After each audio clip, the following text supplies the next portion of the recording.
Hey, welcome back, friends and family. Today I'm still here in the garage with the Jeep Gladiator, continuing to do its maintenance, and I'm gonna go ahead and do a tire rotation. But as I was doing that, I had been cleaning up the garage and I ended up finding these wheel spacers that we had on our JL Sport. We needed them because when we originally bought it, we went into a 35-inch tire on the OEM rims. And when we did that, it ended up starting to rub on the control arms. So we didn't at the time go to different rims. So instead we went to go ahead and place a wheel spacer. And the wheel spacers are from Spidertrax. They're 1.75 inches. It was plenty enough for it to give us the clearance that we needed. We ran these for years on that JL Sport and we were not easy on it. We were, out there doing trails, commuting, long distances, traveling with the JL, and these were always on there and it did us very well. We had no vibrations, no concerns really with them. So these are a really good quality aluminum. The studs are really good on them. And they are hub centric. So the thing is that you want to make sure that it fits over the hub on the inside. So when it mounts out to your rotor, it'll be hub centric. And then it also has this little hub ring right here so that when your rim mounts on there, it stays nice and centered and the weight will be bearing on this ring right here. So again, I don't know. I feel like if you get a good quality spacer like this, again, we personally did not have issues with them. So it did not seem to have wear on our steering components either or anything like that. She's running complete stock steering components still to this day, and it's going like about 70,000 miles or so. It's been okay. So some people have good luck, some people have bad luck. It just is what it is. And with that being said, since I'm doing the tire rotation and I have them here, I think I'm just gonna go ahead and try them on the Gladiator. I have had like this very tall, narrow stance, it seems like. These rims are the Turbo Mac HD 1552s. They've been really good. They gave me plenty of clearance with the 35s, and I have no rubbing issues right now at all. So again, this isn't a need. This is kind of more of just a want and seeing how it is. Give it that little wider stance and see how it looks and feels. And these do have a 0 offset. So the OEM rims have a positive offset, so they're pushed in more. This having a 0 offset ended up pushing it out. I think when I do end up changing rims, if I ever do come around to that, I think a -12 will be fine. A -12 with 37s, I think is gonna look great on this. But as time rolls along, it seems like that goal is just further and further away. And it's not for anything less than like we have other stuff coming up when I go to kind of like wanting to purchase tires. We always find something else to purchase. And right now we're getting ready for a really cool trip that we have coming up next month. The tires, I think unfortunately are gonna have to just wait a little bit. Thankfully, these 35s were brand new. They have plenty of traction and I haven't ran into a trail yet that I've needed larger tires. Hopefully they keep doing the job in the meantime. They do have a little bit of poke, not too much. Right now, with the little fender extension, they're like perfectly aligned almost. And in the back you can see poking out right here, pretty decent, not too crazy. And then the fender extension, it covers it up very well. After the lift, it feels like I have a tall, narrow stance again. It looks tall and lanky. So I'm gonna throw the wheel spacers on there and then we'll see how it looks. We'll see how it feels. Let's get this bad boy off and see what we got going on.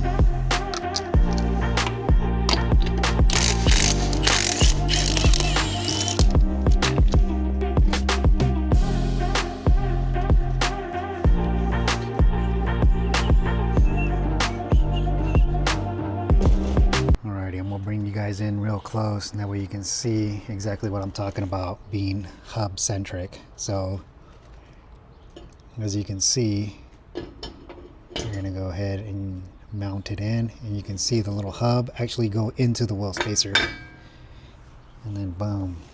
And then with this size, the 1 3/4 inch, you do not have to trim any of the studs.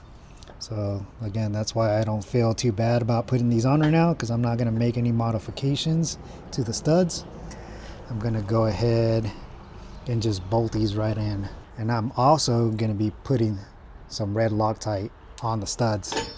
I'm going to put some red Loctite on the OEM studs, bolt on the spacer, torque it down to 130 foot-pounds, and then I should be good to go and go ahead and put my rim on here, and I'll be torquing down to OEM specs on these studs also, so to 130 foot-pounds. And they do say to retorque them after a certain mileage, so if you do end up purchasing these, just kind of look on there and make sure that I'm going to go ahead and torque them right now when I put them on, and I'm going to track my mileage, and then whatever the manufacturer says to retorque, I'll go ahead and retorque it down then too.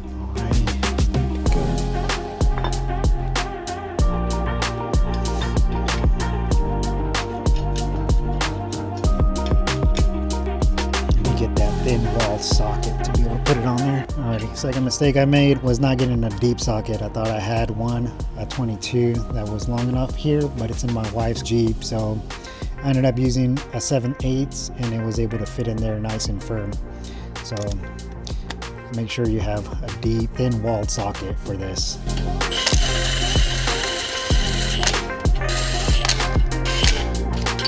Now to torque it down to 130 foot-pounds. Just do this like you'd be doing your normal wheel lug nuts. The star pattern.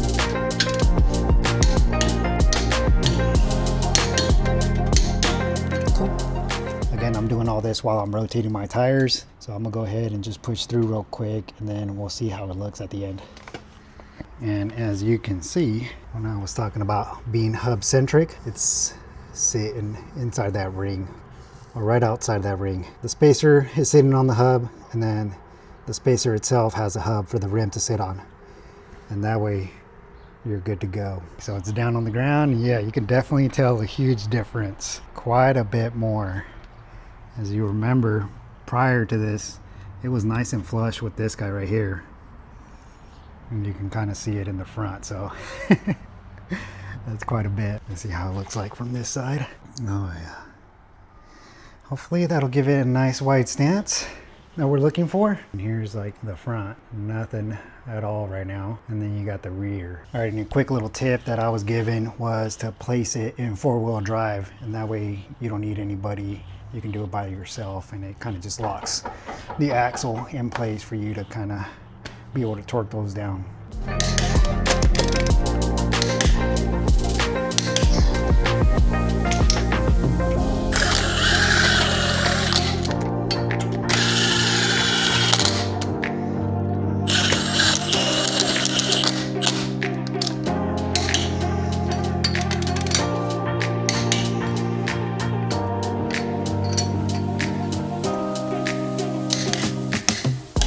That wraps up the install. Here is what it looks like now. Definitely a lot more poke for sure.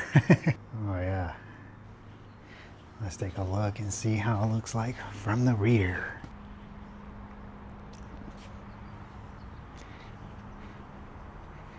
I think that definitely looks a lot better for now. We're gonna take it out, you know, we'll test drive it. I'll drive it a few times throughout the week before we wrap this video up, and that way I can let you know if there were some crazy vibrations or something crazy happened that we had to take them back off. We're running for now, and hopefully it does well, but so far it looks really good. It gives it a nice wider stance. Not too bad.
This is quite a few days later. I've been driving and commuting with it all week back and forth to work. Basically, I don't think there's been any change other than, I don't know if it's like a placebo effect or not for some reason, but it does feel like a little more planted for some reason. And that's kind of one of my goals to have out on the trail also, is to feel a little more planted now that we're going to be a little wider. I think it looks good. It's not too excessive on it being poked out too far. Definitely hit the look that I wanted to go for. Nice and wide. Oh yeah, definitely a lot better in my opinion. And you know what I love about it is just that it's not too excessive. I thought that it was gonna like push it out a lot further, but thankfully it did not. They're still not too crazy poked out, but it did give me that wide stance that I was looking for. I'm pretty happy with that. So in my opinion, I think it was a success. Now to see how it does off-road, now that it's a little wider, I think it'll be fine. I doubt there'll be like any issues or anything like that. With anything, I'll always let you know if something does go crazy wrong. Other than that, I think that just wraps up this video. I'm almost done with all my fluid changes, getting ready for the summer. I do need to go ahead and do my differential fluid. I believe that's like the last thing I have to do here, but I got something coming in the mail soon, so I need to wait for that, and then I'll go ahead and change the fluid out on the rear and on the front. Until then, or until the next video, take it easy out there.